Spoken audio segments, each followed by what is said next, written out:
श्री गणेशाय नमः। स्वागत है आप सभी का हमारे चैनल पर। आज है गणेश चतुर्थी और आज के दिन चौथ माता की कथा सुनने से सभी प्रकार के संकटों का नाश होता है।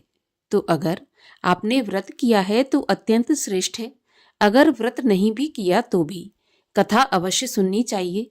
कथा सुनने मात्र से ही भगवान गणेश की कृपा से सभी प्रकार के संकट दूर होते हैं। तो आइए आज के इस वीडियो में हम आपको सुनाते हैं चौथ माता के व्रत की कथा। एक नगर में एक बूढ़ी माँ रहती थी। वह अपने बेटे की सलामती के लिए 12 महीनों की चौथ का व्रत किया करती थी। प्रत्येक चौथ को पंसारी से थोड़ा सा गुड़ और घी लाकर 4 लड्डू बनाती, एक बेटे को देती, एक से पूजा करती और एक हथकार के लिए निकालती और एक चांद उगने पर खुद खा लेती थी। एक समय की बात है, उसका बेटा अपनी ताई से मिलने गया। ताई ने बैसाखी चौथ का व्रत रखा था। ताई से पूछा उसने कि माँ तो 12 महीने की चौथ करती है। तो ताई बोली, तेरी माँ तेरी कमाई से तरमाल खाने के लिए 12 महीने का चौथ का व्रत करती है। अगर तू परदेश चला जाए तो वह एक भी चौथ नहीं करेगी। लड़के को लगा कि ताई तो सच कह रही है। घर आकर उसने माँ से कहा, मैं परदेश जा रहा हूँ, यहाँ तू मेरी कमाई खाने पीने में ही उड़ा देती है।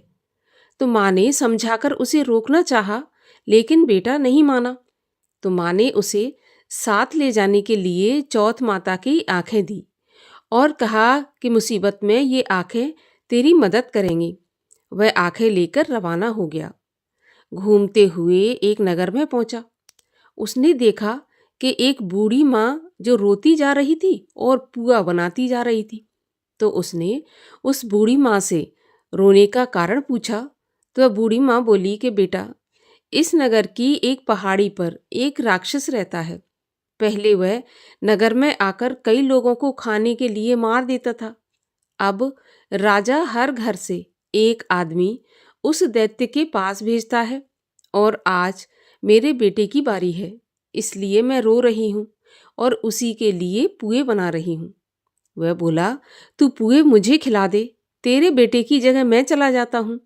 बूढ़ी माँ ने खीर पुए उसे खिला दिए और वह खा पी कर सो गया। रात को राजा के सैनिक आए तो बूढ़ी माँ ने उसी को भेज दिया। दैत्य के सामने पहुंचने पर उसने चौथ माता के आंखें दैत्य की तरफ फेंककर कहा कि हे चौथ माता, यदि मेरी माँ मेरी सलामती के लिए व्रत करती है तो दैत्य का सिर कटकर गिर जाए। तुरंत ही दैत्य का सिर कट गया। लड़का वापस आ गया। राजा ने उसे उपहार देकर विदा किया। चलते हुए एक दूसरे राजा के नगर में पहुंचा।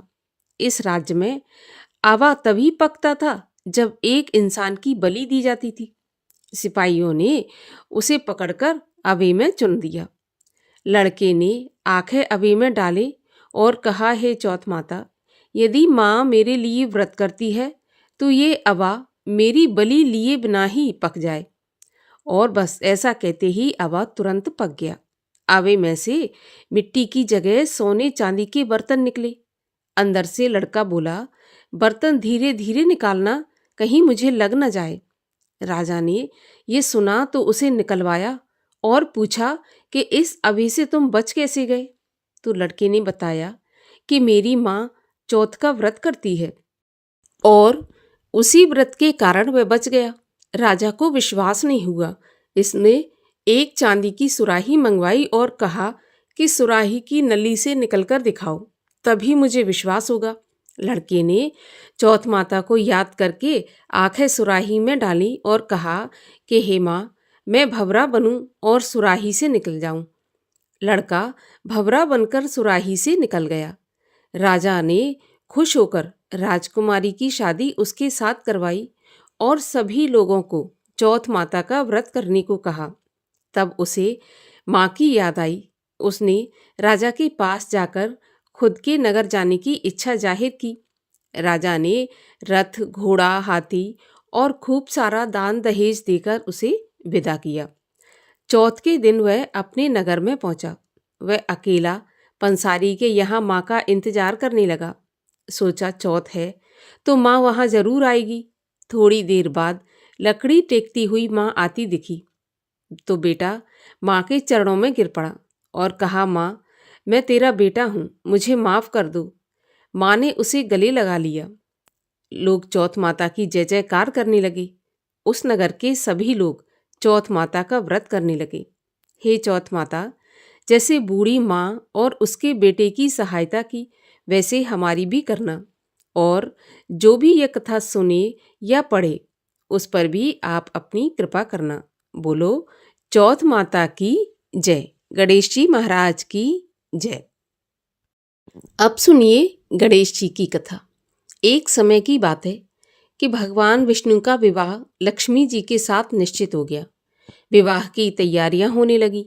सभी देवताओं को निमंत्रण भेजे गए, परंतु गणेश जी को निमंत्रण नहीं दिया। अब भगवान विष्णु की बारात जाने का समय आ गया।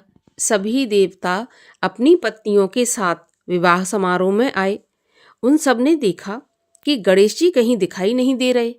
तब वे आपस में चर्चा करने लगे कि क्या गणेश जी को न्योता नहीं भेजा या गणेश जी स्वयं नहीं आए। सभी को इस बात पर आश्चर्य होने लगा। तभी सबने विचार किया कि भगवान विष्णु से ही इसका कारण पूछा जाए। तो भगवान विष्णु से पूछने पर उन्होंने कहा कि हमने गणेश जी के पिता भोलेनाथ महादेव को न्योता भेजा है। यदि गणेश जी अपने पिता के साथ आना चाहते हैं तो आ जाते, अलग से न्योता देने की क्या जरूरत है।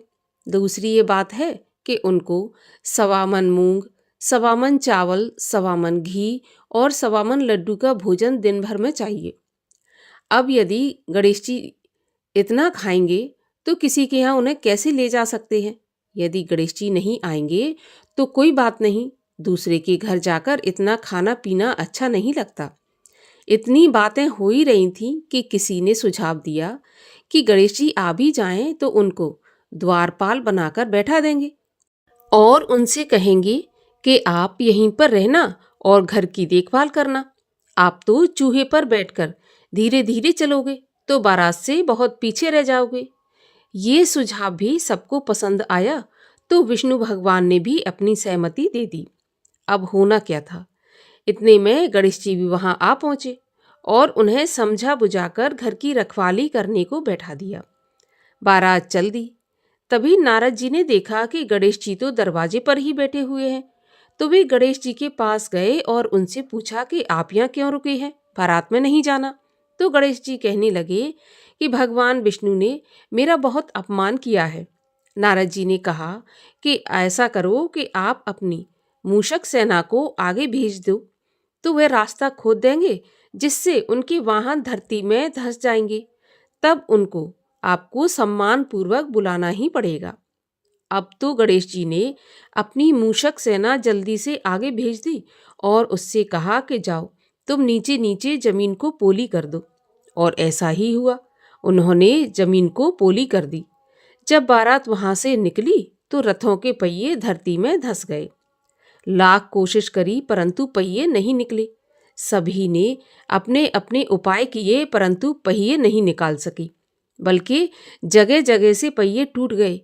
किसी की समझ में नहीं आ रहा था कि अब क्या किया जाए।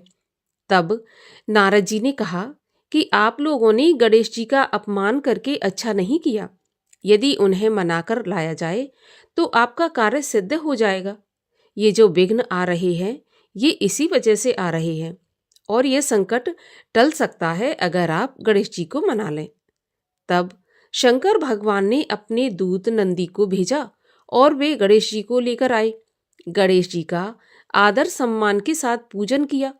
तब कहीं रथ के पहिए निकले। अब रथ के पहिए निकल को गए परंतु वे टूट फूट गए थे। अब उन्हें सुधारे कौन। तो पास के खेत में ही एक खेती काम कर रहा था, उसे बुलाया गया।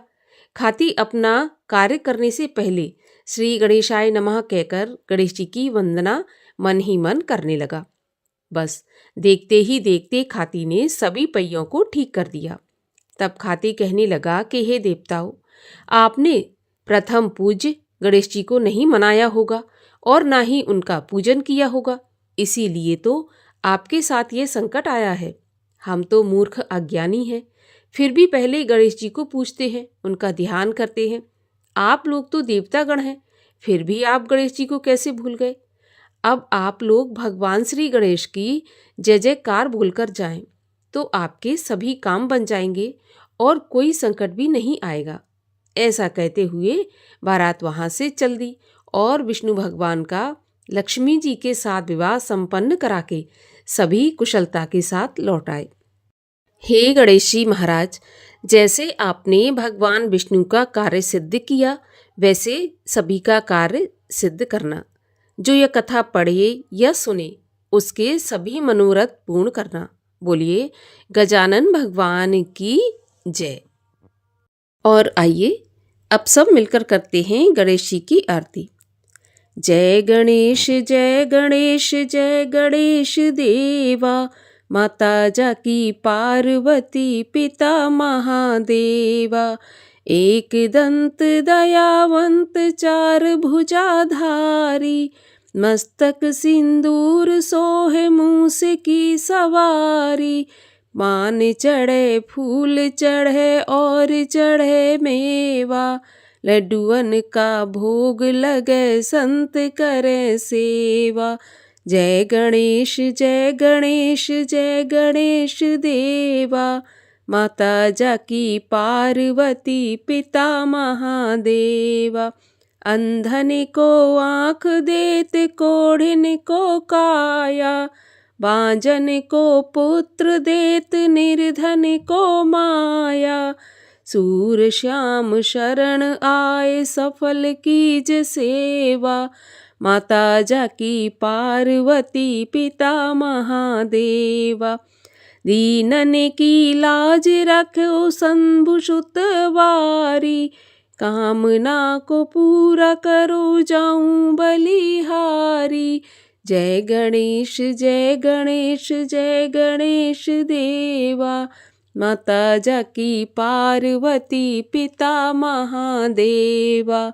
माता जाकी पार्वती पिता महादेवा।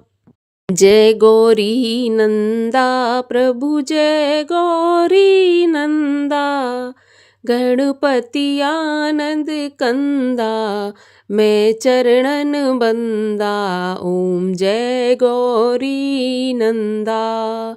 सूंड सुंडालो नयन विशालो, कुंडल झलकंता, कुमकुम केशर चंदन, सिंदूर बदन बंदा। ओम जय गौरी नंदा। मुकुट सुगण सोहंसा, मस्तक सोहंता, बैया बाजू बंदा, पहुँची निरखंता। ओम जय गौरी नंदा।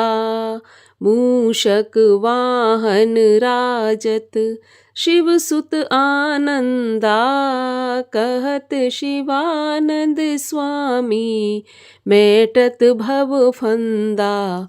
ओम जय गौरी नंदा। बोलिए गणेश जी महाराज की जय।